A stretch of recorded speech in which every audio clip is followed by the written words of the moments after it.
Mimi naitwa Jonathan Kaombo ya kocha Chino kutoka Gairo, na niko na timu ya halmashauri ya Gairo kwenye mashindano haya yanayofanyika huko mjini Mbeya. Kimsingi tumeanza maandalizi vizuri kuanzia tangu tuko Gairo na mpaka sasa tuko eneo la tukio ambapo tuko Mbeya sasa hivi.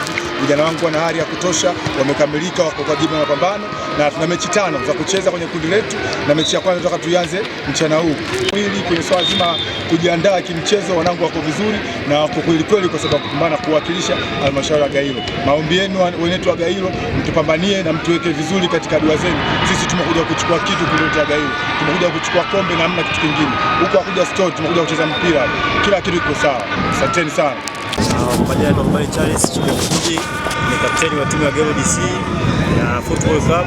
Ya tumejiandaa vizuri, mazoezi tumefanya kwa nguvu.